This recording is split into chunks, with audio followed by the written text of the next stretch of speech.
aconteceu uma coletiva de imprensa com o cardeal Dom João Braz de Avis, prefeito da Congregação para os Institutos de Vida Consagrada e Sociedade de Vida Apostólica no Vaticano. Ele veio celebrar seus 50 anos de sacerdócio na Catedral Nossa Senhora de Lourdes, em Apucarana.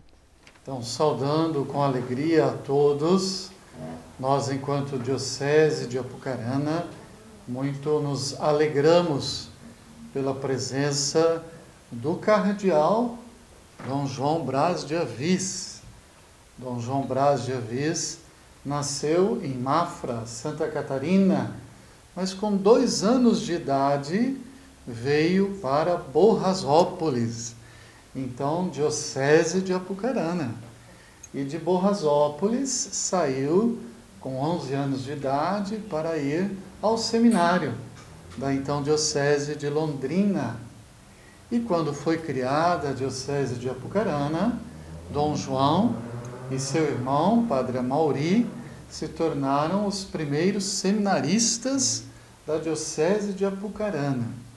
E em 1972, Padre Amauri, já falecido, e Dom João foram ordenados padres, os primeiros padres da Diocese de Apucarana, e logo, alguns anos depois, 22 anos depois, Dom João foi ordenado bispo também aqui, na nossa Catedral Diocesana de Nossa Senhora de Lourdes de Apucarana.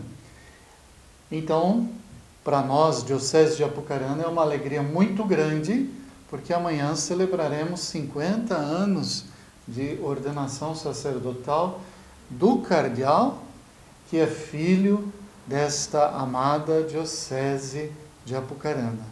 Nossa igreja particular está em festa, agradece a Deus e agradecemos a Dom João, que hoje trabalha diretamente com o Papa Francisco como prefeito do Dicastério para a vida religiosa, a vida consagrada e sociedades de vida apostólica, diretamente lá com o Papa em Roma.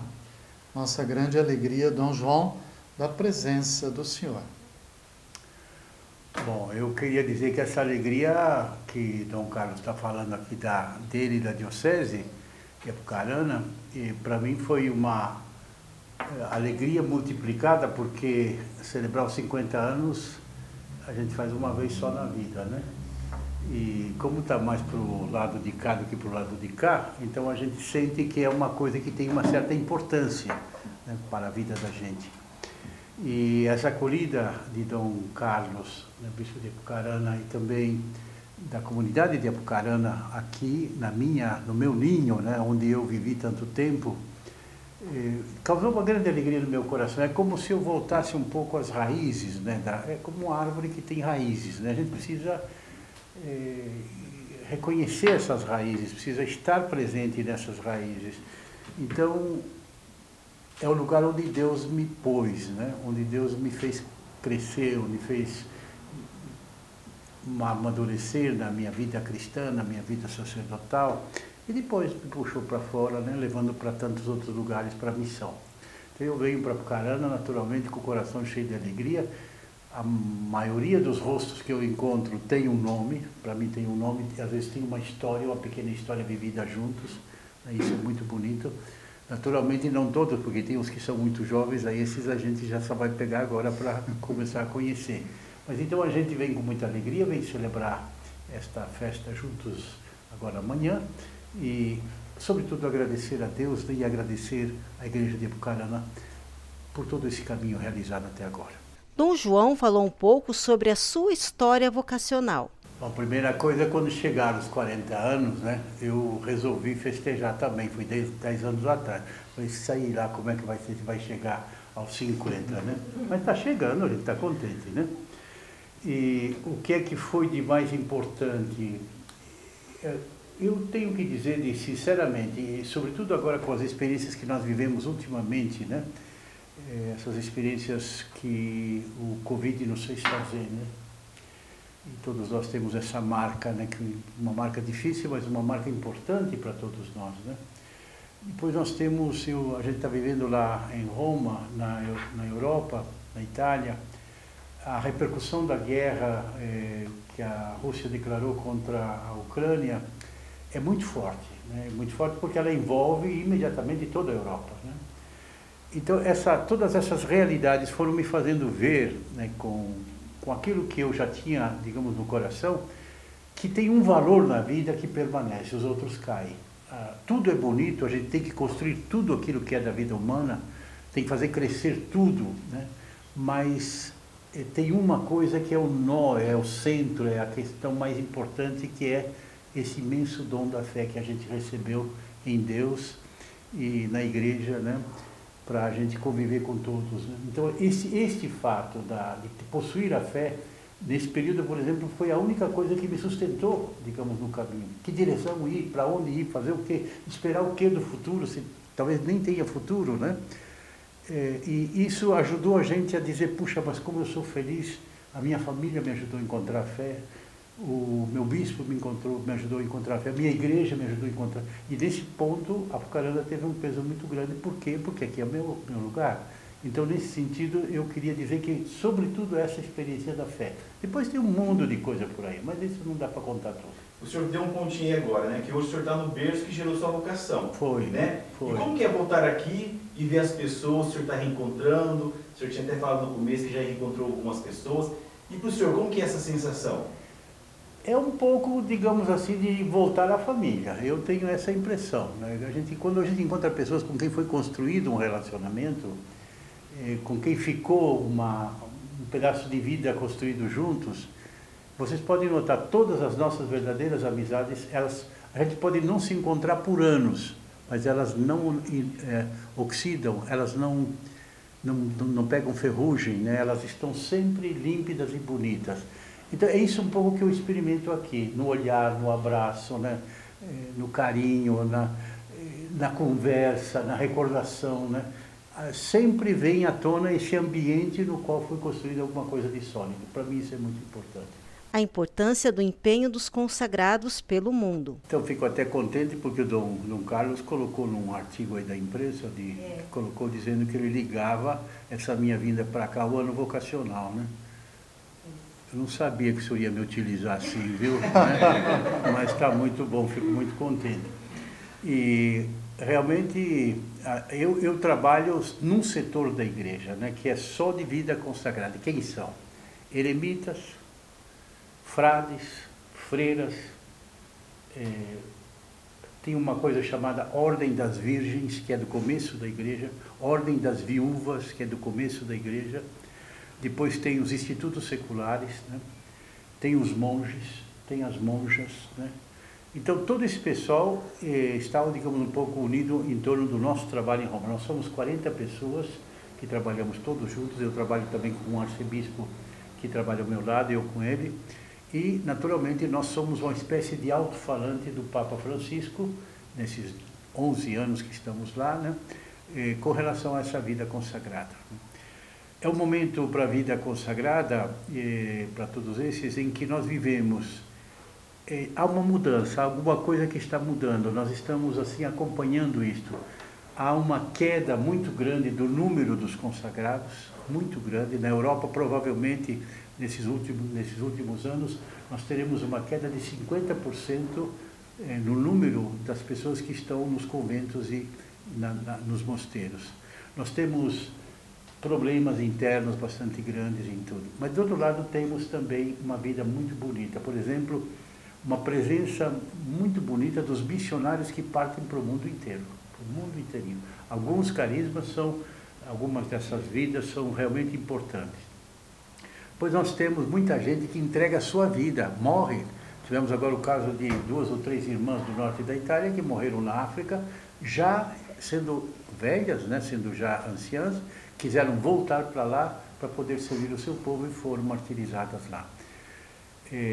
Tem uma mudança que está acontecendo na espiritualidade, isso é, a espiritualidade mais individual, aquela da minha união com Deus, ela é importantíssima, mas ela não basta. Hoje nós vamos ter que recuperar o caminho a Deus juntos, né, como fraternidade. Então, a vida fraterna, que não é fácil nem para casado, nem para consagrado, né? É uma vida que tem que ser iluminada por esta relação onde o amor verdadeiro passa entre as pessoas. Isso tem que ser posto dentro do caminho da gente por aí afora. Temos que mudar o modo de pensar a autoridade, né? A autoridade não pode ser poder que domina, a autoridade tem que ser, digamos, paternidade, maternidade, ponto de convergência de todos nós, mas tem que passar entre nós uma fraternidade autêntica. Isso aí não está fácil, não está fácil. É uma coisa que tem que ser construída. Nós temos que reconstruir, no meio do mundo de hoje, a relação afetiva e sexual entre homem e mulher. Está muito estragado tudo isso, né? Mas não é fugindo. A espiritualidade antiga mandava a nós consagrados fugir, por exemplo, como homem fugir das mulheres, né? Que a mulher é perigosa, né? Imagina, falavam isso pra gente, né? Nós tínhamos até um programinha, né? Que os padres italianos diziam, né? Que era casa canônica, que era a casa do padre, e igreja, né? Essas três coisas eram o lugar da gente, outro lugar não. Hoje a gente sabe que não é esse o caminho. O caminho é não ter medo, o caminho é se aproximar das pessoas. Olhar com um olhar que seja profundamente humano, que seja capaz de encontrar a alma do... Hoje, por exemplo, eu gasto muito do meu tempo escutando a dor das pessoas. E tem muita dor por aí, sabe? Vocês sabem disso, né? Como tem dor, como tem problema, que não precisa de resposta, precisa de presença, só de presença, mas uma presença amorosa, e dizer, estou com você, vamos caminhar, né? Aí vai, a coisa caminha. Desculpa que foi bem cumprida essa resposta. Não, imagina. E também o desafio hoje, né, de trabalhar com a juventude a questão vocacional. Agora, então, muda muito a propaganda vocacional. A propaganda está falida. Você tem que fazer a propaganda pelo testemunho. A palavra sem o testemunho é vento que passa. A palavra com testemunho, ela marca. Então, se você puder contar digamos, propaganda vocacional, se você puder contar a história da sua felicidade com Deus, essa pega bastante. O jovem é muito pegado nisto, né? E aí a gente entra no meio, né? Quer dizer, ou você realmente segue uma vida cristã e procura, ou senão você dá um alimento falso à vocação. E tem gente que vem porque se sente chamado, vê como é que a vida está por ali, não está boa, pega e vai embora, né? Ou se não diz, puxa, mas a vocação é bonita, mas depois eu chego na prática e não vejo isso. Também vai embora. Então, nós vamos ter, e é uma questão de a gente descer, mas descer com o testemunho cristão. Não é só fazer o que os jovens gostam. Claro que é também isso, mas não é só isso. É a gente levar a eles uma luz, e essa luz é de Cristo. Falou de seu trabalho no Vaticano e como é conviver com o Papa Francisco. São 11 anos, né? Nós experimentamos no Papa Francisco uma pessoa profundamente humana, né? Ele dá uma atenção muito grande a você. Tudo o que você diz, como você olha, como você faz, para ele é importante. E nós temos a alegria de que em 11 anos nós nunca tivemos um momento de tensão, de conflito, né? Sempre foi a saber que ele estava perto e trazia para nós a luz necessária. E a palavra do Papa sempre foi para nós o fundamental, porque nós não temos uma palavra própria lá, somos 40 pessoas que trabalhamos para o dicastério, né? Isso levou a gente a ter, por exemplo, a relação muito assim, que ele telefona para lá, né? Ele quer saber, aí a gente dá uma notícia para ele, cada 2 meses mais ou menos a gente vai levar uma relação para ele. A convivência com ele é uma convivência de uma simplicidade que vocês não imaginam, mas é de uma beleza também. Aí um dia, bem no começo, nós ainda estávamos habituados um pouco com um jeito mais antigo, nós fomos lá tudo empetecado, né? E cheio de roupa de cardeal, né? E o outro de bispo, né? Aí chegamos lá e ele deu uma risada, né? Era uma audiência particular nossa, né? Deu uma risada grande e falou, o que vocês vieram aqui? Vocês vieram numa festa de casamento? Nunca mais nós fomos assim, nós fomos direitinho de clergyman, né? Mas bem arrumadinho, mas simples, né? Porque ele anda assim, né? Até hoje ele usa aquela calça preta dele por baixo da batina branca, né? Ele usa sapato preto em vez de usar aqueles sapatos que eram de várias cores, né? Mas, sobretudo, ele tem esse amor profundo pelos pobres, pelos pequenos. Lá ele almoça com... Vocês veem na TV que é assim, né? Lá ele arrumou a casa para os que não têm casa para dormir, para comer. É do nosso lado a casa, as irmãs da minha casa vão também ajudar uma vez por semana lá. Ele tem essa ida aos migrantes, foi o grande tema dos migrantes, veio à tona em todo canto, porque o Papa tomou essa posição forte, né? E agora, sobretudo, essa atitude pela paz, né? Que a gente fica admirado quanto o Papa tem clara esta visão. Né? E não tem medo, ele entra nas situações com simplicidade. Né? E falou também da sua expectativa dessa celebração e de reencontrar pessoas que marcaram sua história. A gente tem raízes, né? E tudo que é construído em Deus não precisa desaparecer, precisa ser aprofundado. Né? Depois vocês têm a graça de um bispo muito pai, né? E um bispo assim muito perto, né? Que se interessa de tudo, né? Que acolhe, que fala devagar, que não fala com força, né? Mas que sabe o que quer também, né? A gente sabe de ver que ele tem muita clareza no que ele faz. Então, a unidade com o bispo, para nós, tem essa dimensão profunda da fé que faz a gente estar unido a Deus. É claro que isso é feito através do diálogo dos conselhos, é feito através, digamos, da observância por onde Deus está passando, etc. Mas eu acho que a Apucarana tem uma história muito bonita, né? Nós nascemos como diocese justamente no período conciliar, né? Do Concílio Vaticano II, né? E dali para frente, o Dom Romeu Alberto, o primeiro bispo, ele ainda foi na última sessão do concílio, quer dizer, ele é padre conciliar ainda. E dali para frente, quem viveu desde o começo sabe que essa história foi muito rica. Não sem dificuldades, viu? Não sem dificuldades, porque cada bispo tem o seu jeito, né? Mas a gente sabe que por ali passou a estrada de Deus para nós, por isso que a Apucarana é bonita. Nós fomos marcados por um período muito idealista, né? Quer dizer, a igreja para nós, naquela mudança, naquela transformação, aquilo entrava na alma. Nós éramos os que estávamos recebendo por primeiro os documentos do concílio, né? E ao mesmo tempo, naquele momento estava, digamos, em evidência, começando a estar muito em evidência, as ideologias no Brasil, né? E a ideologia também entrou dentro da Igreja Católica, né? Essa busca, por exemplo, da descoberta de toda a transformação social, importantíssima. Nós, porém, tivemos momentos de muita tensão nisso tudo, né? Nós tivemos momentos também de transformação, de mudanças que não foram fáceis. Não foram fáceis mudar de um estilo anterior para um estilo conciliar, né? Mas tudo isso a gente viveu, digamos, com um idealismo muito grande, muito grande. Eu vivi com um idealismo muito grande. Eu tinha duas seguranças que me ajudavam muito. Primeiro, uma certeza grandíssima e absoluta na missão do bispo.